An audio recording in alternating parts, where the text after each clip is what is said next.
There are big mistakes that students always make towards exams. And I'm here to tell you about them and make sure that you don't make the same mistakes. Please, guys, don't do this.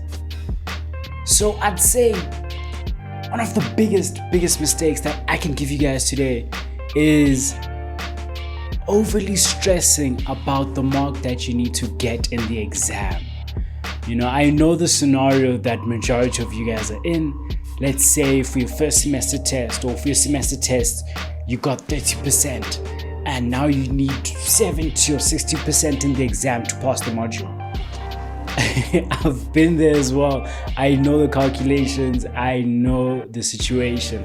But trust me guys, when I say this, you focusing on that mark that you need to get or that result you need to get or the output you need to produce is not going to help you at all. Yes, having knowledge of what you need to do is important, but sort of focusing on that and obsessing over that will actually be detrimental to your ability to succeed in the exams and the module as well. This is so important because it increases your anxiety and your stress to levels where it shouldn't even be there, and this is mainly self-imposed. So the best thing you can do is literally just focus on working.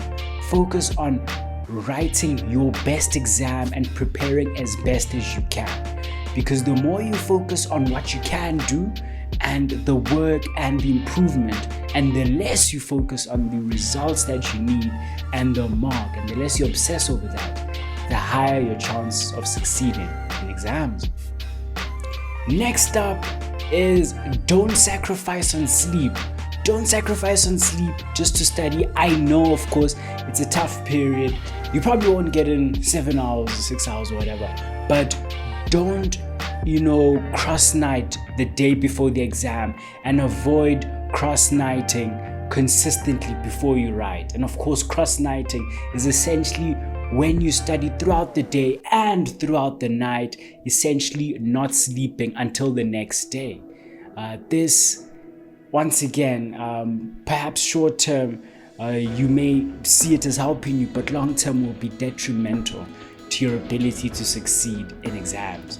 I do understand that there may be a need to cross-night here and there, but don't do it too frequently before exams, because you will get tired and you won't perform as well as you can during the day of the exam. Next up, something that I see a lot of people doing, which they shouldn't be, is leading up to the exams. Maybe you have semester tests, class tests, or whatever. You have tests leading up to the exam. And in preparation for those tests, you end up deciding to sacrifice going to lectures or sacrifice continuing to study for other modules so you can prepare for that test or those tests.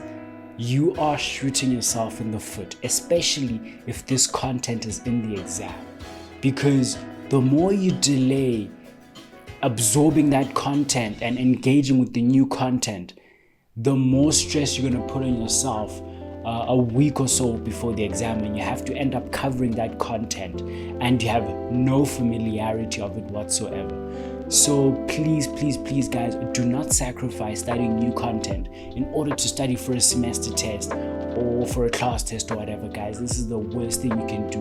Or even, let's say you sacrifice studying for your future exams and sacrifice the new content so you can study for the exams closest to the time. You are shooting yourself in the foot, guys. You're gonna make things worse for yourself. You're gonna make yourself more stressed leading up to the exams and within the exams themselves. I cannot recommend this, guys. Please. And I understand that there may not be time to give that new content your all, but at least engage with it. At least touch base with it in the moment when you can, at least once. At least go to the lecture or revise the content on the same day. And also, don't just eat junk food or anything or skip meals in preparing for exams because you're too busy studying. This, once again, is a subtle killer during exams. It really does mess you up, and in ways that you don't realize in the moment, of course, because it's very important to maintain your health physically, mentally, and emotionally, especially leading up to exams. And a big component of that, obviously I touched on sleep, but also the diet, the things you eat, making sure you're getting the nutrients, making sure you're eating your fruits, making sure you're drinking water as well is so important to make sure that when you are studying, you're as effective as possible, and on exam day, you perform as well as possible. Very important, because essentially leading up to exams, you need to make sure that you're conditioning yourself to perform the best that you possibly can.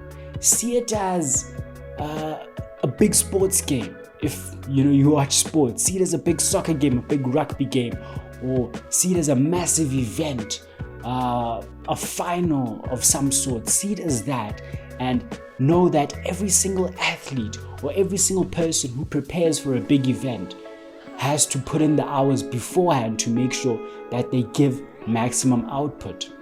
So see this period of leading up to exams as you preparing for this big event, and you mentally, emotionally, and physically need to be in the best condition. And my last one for today, guys, is don't leave things for the last minute. I will continue preaching this until the end of time, but don't leave things for the last minute. Don't push things back. Don't procrastinate. If you guys want to check out my last video on procrastination, be sure to check that out. But don't leave things for the last minute, guys. Try to do things as far in advance as possible, even if you feel like there's still a lot of time, or you still have still going to be well prepared. Even if you start next week or 2 weeks from now, that's a trap, and you're going to make things tough for yourselves leading up to exams. So yeah, guys, I hope this helped, of course, and until the next episode, let's continue on our journey in creating a better world.